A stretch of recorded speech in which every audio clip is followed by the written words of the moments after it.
सातारा जिल्ह्यातील आजच्या top 10 news दिनांक 8 May 2025। Powered by Lalit tailors. Look good feel good.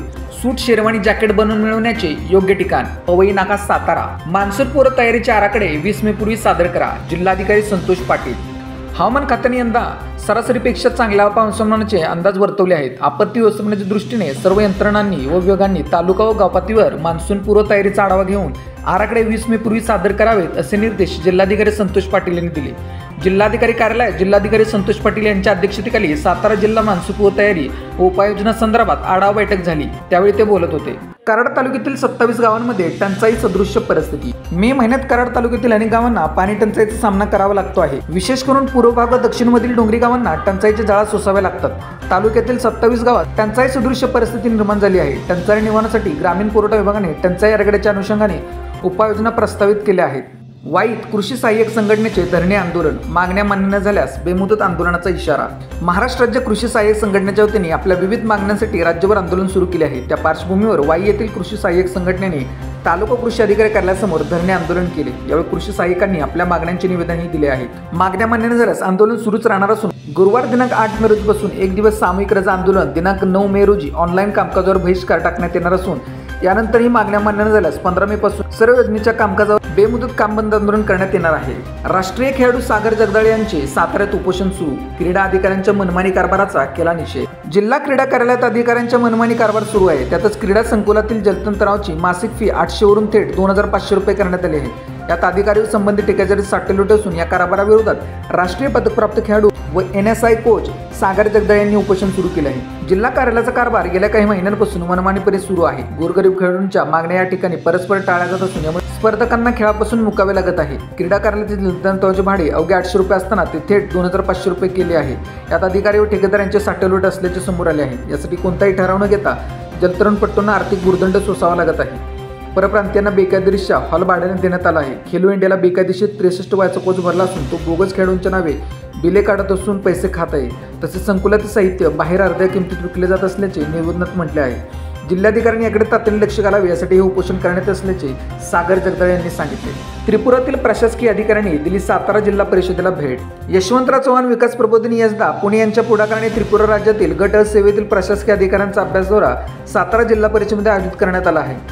या दौऱ्यात त्रिपुरा येथील 31 प्रशासकीय अधिकाऱ्यांचा सहभाग होता। या दौऱ्याचा मुख्य उद्देश म्हणजे स्थानिक स्वराज्य संस्थांची कार्यपद्धती, योजना अंमलबजावणी आणि नवोन्मेषी उपक्रम याबाबत प्रत्यक्ष माहिती घेणे हा होता।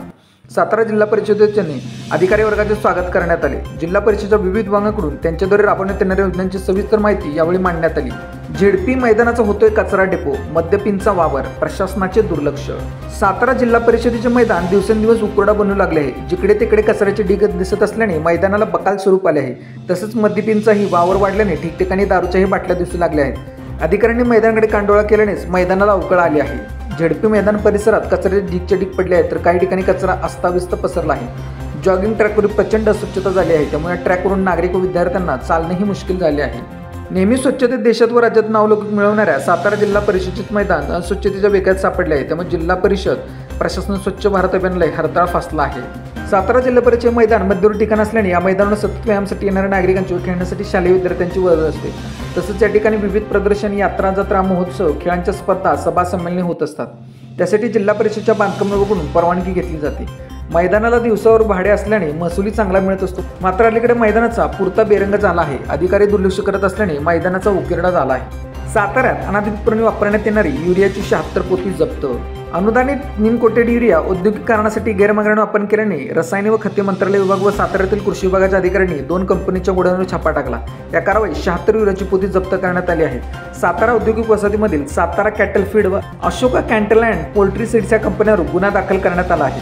कॅटल फीड या पशुखाद्य उत्पादन करणाऱ्या कंपनीची तपासणी केली असता गोदामात RCF व इफ्को कंपनीच्या युरिया खताची 53 पोती व सुतई बारदानामधील 23 पोत्यांमध्ये शेती वापराचा निमकोटेड युरिया औद्योगिक वापरासाठी केल्याचे आढळले।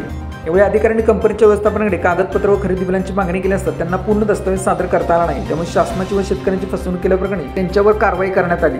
साताऱ्यातील यादवगोपाळ पेठेतील जुनी इमारत कोसळली, सुदैवाने जीवितहानी नाही। इमारत विकसनच्या दरम्यान घडला प्रकार। सातारा येथील यादवगाव पेठे सर्वे नंबर 344 येथील तब्बल 80 वर्षापूर्वीची जुनी लक्ष्मी निवासी इमारत सायंकाळी 5:45च्या दरम्यान अचानक कोसळली। त्यामुळे परिसरात भीतीचे वातावरण निर्माण झाले होते।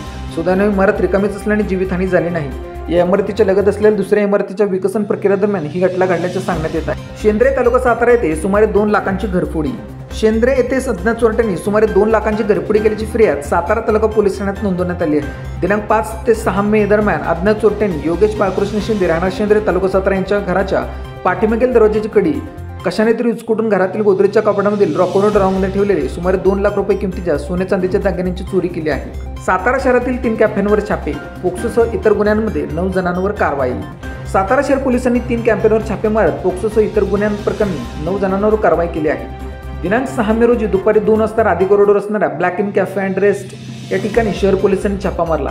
कॅफेमध्ये पूर्ण बैठक व्यवस्था सीसीटीव्ही कॅमेऱ्याच्या कक्षापासून दूर ठेवून तसेच कॅफेमध्ये दरवाजे अपारदर्शक ठेवून अंधार करून येणाऱ्या जाणाऱ्या व्यक्तींची नोंदणी रजिस्टर न ठेवता कॅफेमध्ये अश्लील कृती करण्यास प्रेरणा दिल्याप्रकरणी कॅफे चालक सुशांत जितीन धुमाळ राहणार करंजे मसवे रोड सातारा तसेच कॅफेमधील अश्लील कृती केल्याप्रकरणी संतनू संजय गव्हाणे राहणार गव्हाणवाडी तालुका पाटण जिल्हा सातारा आणि सातारा तालुक्यातील एका गावात राहणाऱ्या युवतीवर कारवाई करण्यात आली आहे। दुसरी कारवाई सिटी बिझनेस सेंटरमधील आरबी कॅफेवर करण्यात आली। या प्रकरणी कॅफे चालक रोहित गजानन सुतार राहणार किनी तालुका कोरेगाव जिल्हा सातारा, शेखर संतोष सुतार राहणार तासगाव तालुका सातारा आणि सातारा तालुक्यातील एका युवतीवर ही कारवाई करण्यात आली। तिसरी कारवाई साबाबा मंदिरासमोरील कॅफे सातारा या कॅफेवर करण्यात आली। येथे पोक्सो प्रकरणी अल्पवयीन मुलावर कारवाई करत कॅफे चालकावर गुन्हा दाखल करण्यात आला आहे। सातारा शहर जिल्ह्यातील नोकरीविषयक माहिती, कामाचे स्वरूप, ऑफिस परिसरातील बागकाम प्लस ऑफिस काम मदत यासाठी पुरुष उमेदवार हवा। शेती कामाचा अनुभव असावा। वय 25 वर्षांहून अधिक। पगार पात्रतेनुसार। कामाचे ठिकाण अजंठा चौक परिसर NH4 सातारा। संपर्क व्हॉट्सअप 9156805791। अशाच बातम्यांसाठी जिल्हा सातारा या यूट्यूब चॅनेलला सबस्क्राईब करा। व्हिडिओ आवडल्यास व्हिडिओ लाईक करा, व्हिडिओवर कमेंट करा आणि व्हिडिओ जास्तीत जास्त लोकांपर्यंत शेअर करा।